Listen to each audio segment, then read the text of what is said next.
નમસ્કાર, special 7 days ન્યૂઝમાં આપનું સ્વાગત છે। વડોદરાની મહારાજા સયાજીરાવ યુનિવર્સિટીમાં પ્રવેશ પરીક્ષા રદ કરવાની માંગ સાથે વિદ્યાર્થીઓનો ઉગ્ર વિરોધ, પરિસ્થિતિ વણસતા પોલીસનો કાફલો તૈનાત। વડોદરા સ્થિત મહારાજા સયાજીરાવ યુનિવર્સિટીની વાણિજ્ય વિદ્યાશાખામાં પ્રવેશ પરીક્ષાના મુદ્દે ભારે હોબાળો મચી જવા પામ્યો છે। પ્રાપ્ત માહિતી અનુસાર પ્રવેશ પરીક્ષા રદ કરવાની ઉગ્ર માંગણી સાથે એક અગ્રણી વિદ્યાર્થી સંગઠનના કાર્યકરોએ વિદ્યાશાખાના વડાની કચેરી ખાતે ઉગ્ર વિરોધ પ્રદર્શન કર્યું હતું। આ ઘટનાને પગલે શૈક્ષણિક પરિસરમાં ભારે ઉત્તેજનાપૂર્ણ વાતાવરણ સર્જાયું હતું અને પરિસ્થિતિ વધુ તંગ બનતા સ્થાનિક સયાજીગંજ પોલીસને તાત્કાલિક ઘટના સ્થળે બોલાવવાની ફરજ પડી હતી। આ વિરોધ પ્રદર્શન દરમિયાન વાણિજ્ય વિદ્યાશાખાના વડા પ્રજ્ઞેશ શાહ અને વિદ્યાર્થી સંગઠનના કાર્યકરો વચ્ચે ભારે શાબ્દિક ચકમક જરી હતી। વિદ્યાશાખાના વડાએ ગંભીર આક્ષેપ કર્યો છે કે કેટલાક બાહ્ય તત્વોએ તેમની કચેરીમાં ગેરકાયદેસર રીતે પ્રવેશીને તેમને ધમકી આપી હતી અને આ મામલે તેઓ કાયદેસરની ફરિયાદ દાખલ કરવાની તૈયારી કરી રહ્યા છે। બીજી તરફ વિદ્યાર્થી સંગઠને આક્ષેપોને સખત શબ્દોમાં વખોડી કાઢ્યો છે અને સ્પષ્ટતા કરી છે કે જો વહીવટીતંત્ર દ્વારા તેમની સામે ખોટી ફરિયાદ નોંધવામાં આવશે તો તેઓ કાયદાકીય રાહે વળતી ફરિયાદ દાખલ કરશે। વિદ્યાર્થી સંગઠને યુનિવર્સિટીના વહીવટીતંત્રને સ્પષ્ટ ચેતવણી આપી છે કે જો આગામી 24 કલાકમાં પ્રવેશ પરીક્ષા રદ કરવા અંગે કોઈ સકારાત્મક નિર્ણય લેવામાં નહીં આવે તો તેઓ સત્તાધીશોના પુતળા દહન જેવા ઉગ્ર કાર્યક્રમો યોજશે। હાલમાં ઘર્ષણના કારણે સમગ્ર શૈક્ષણિક સંકુલમાં ભારે તણાવની સ્થિતિ પ્રવર્તી રહી છે અને પોલીસ દ્વારા ચુસ્ત બંદોબસ્ત ગોઠવી દેવામાં આવ્યો છે। વહીવટીતંત્ર અને વિદ્યાર્થી સંગઠન વચ્ચે સર્જાયેલી આ મડાગાંઠનો વહેલી તકે શાંતિપૂર્ણ ઉકેલ આવે તે શૈક્ષણિક હિતમાં અત્યંત આવશ્યક છે। આજે NSUI દ્વારા વિદ્યાર્થી સંગઠન દ્વારા મને ફોન પર કહેવામાં આવ્યું કે સાહેબ અમારે રજૂઆત કરવી છે। મેં એમને એવું કીધું કે હું 1 વાગે ડીનની કોમર્સ ફેકલ્ટી મેઇન બિલ્ડિંગ મળીશ, એના પહેલાં કામ હોય તો તમે MCOM પર આવો, ત્યાં મારી પ્રેસ કોન્ફરન્સ છે જ્યાં આપણે બધા સાથે જ હતા। ફરીથી જ્યારે હું અહીંયા આવવા નીકળ્યો રસ્તામાં એમનો ફોન આવ્યો ત્યારે મેં પહેલાં લીધો, પછી હું ગાડીમાં જ્યારે અહીં પહોંચ્યો મેં એમને બોલાયા મારી રૂમમાં, મેં પટાવાળાને એવું કીધું કે એમને પાણી પીવડાવો। એ અંદર રૂમમાં આવ્યા, મેં કીધું તમારી જે વાત હોય તે શાંતિથી કરો। તેમને મારી સામે ગાડી હાય હાય નારા બોલાવવાના ચાલુ કર્યા રૂમની અંદર। એટલે મેં કીધું કે અહીંયા નારા બોલાવવા હોય તો તમે પ્લીઝ બહાર જાઓ, અહીંયા ગાડી વાત કરવી હોય તો બેસો, હું તમારી બધા વિષયની વાત કરવા તૈયાર છું। અમે NSUIના છીએ, અમે તો આ રીતે જ રજૂઆત કરીશું।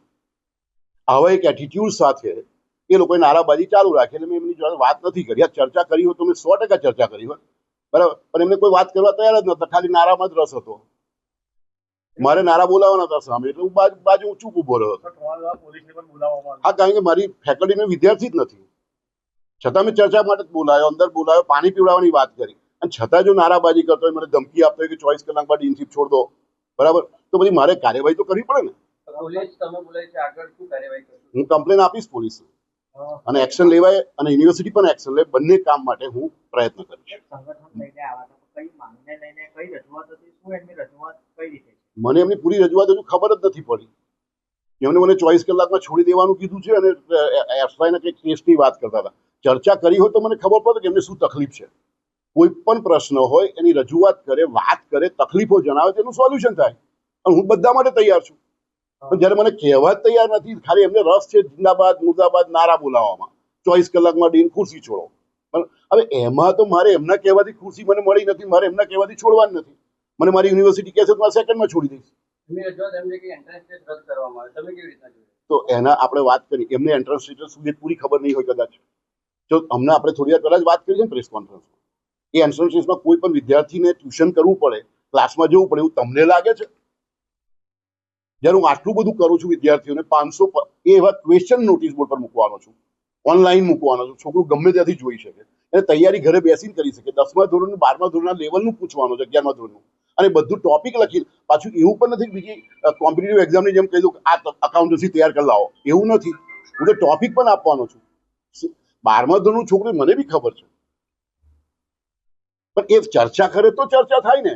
નારામાં મારે થોડી કે સામે નારા બોલાવવાના છે, હું ડીન છું।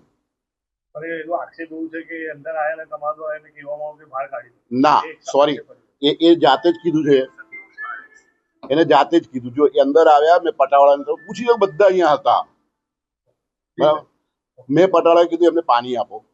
ઇવન હું ત્યાંથી MCOM પરથી ગયો ત્યારે મેં પટાવાળાને ફોન કરીને કીધું કે એમને અંદર બેસાડીને પાણી પીવડાય, હું આવું છું। અંદર આવ્યા પછી પણ મેં એમના દેખતા જ પટાવાળાને ભાઈ અમને પાણી આપ અને બધાને ખુરશી આપ બેસવાની, કેટલા લોકો છે। એ અંદર આવ્યો, અંદર આવીને લોકો ઉભા રહ્યા, મેં કીધું બેસો, મેં એવું કીધું છે બેસો, તેમને નારા શરૂ કરી દીધા। મેં કીધું અહીંયા નારા ના બોલાવશું, જે ચર્ચા કરવી હોય તો આપણે ચર્ચા કરવા હું તૈયાર છું। અમારી તો આ જ રીત છે NSUI ની, અમે આજે જ વાત કરીશું। સંગઠન વિરુદ્ધમાં કયા પ્રકારની મારે ફરિયાદ અરજી કરશો? મારે કોઈ સંગઠન નહીં, હું નથી ઓળખતો, મારો વિદ્યાર્થી નથી, એવા વિદ્યાર્થીઓ આવીને મારી રૂમમાં નારા બોલાયા છે અને મને ધમકી આપી 24 કલાકમાં ડીનશીપ છોડી દેવાની. બસ એની હું કમ્પ્લેન આપીશ.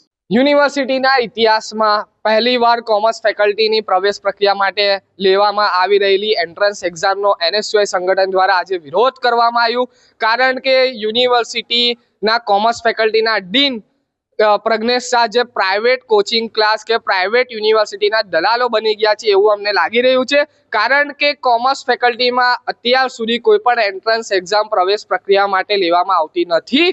તો શું અમે એમને મોટો પ્રશ્ન એ કર્યો કે 10મા 12માની બોર્ડની એક્ઝામ ગુજરાત સરકાર દ્વારા લેવામાં આવે છે એ માન્ય નથી, એનું રિઝલ્ટ માન્ય નથી, તો તમારી દ્વારા એન્ટ્રન્સ એક્ઝામ શું કામ લેવામાં આવી?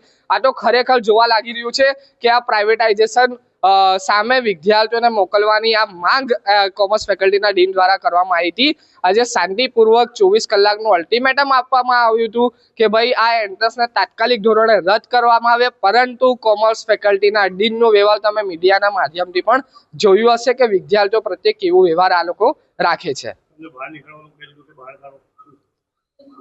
આ જે પણ દુર્ભવ વ્યવહાર મારી જોડે કરવામાં આવ્યું એનો જવાબ સોમવારના દિવસે NSUI સંગઠન યુનિવર્સિટીના VC સાહેબથી માંગશે અને તાત્કાલિક ધોરણે પ્રજ્ઞેશ શાહ જેવો હિટલર વ્યક્તિને કોમર્સ ફેકલ્ટીમાંથી રદ કરવામાં આવે ડીનના પદ પરથી, એવી માંગ લઈને NSUI સંગઠન હેડ ઓફિસ પર રજૂઆત કરશે અને ઉગ્ર વિરોધ પણ કરશે. એન્ટ્રન્સ એક્ઝામના આવેદન શાંતિપૂર્વક VCને પણ આપવામાં આવ્યા છે અને VCને સોમવારે પણ રજૂઆત કરવામાં આવશે. જો આ એન્ટ્રન્સ એક્ઝામ રદ કરવામાં નહીં આવે તો યુનિવર્સિટીની તાળાબંધી કરીશું. કોમર્સ ફેકલ્ટીના ડીન VC સાહેબનું પુતળા દહન પણ NSUI સંગઠન દ્વારા આવનારા દિવસોમાં કરવામાં આવશે.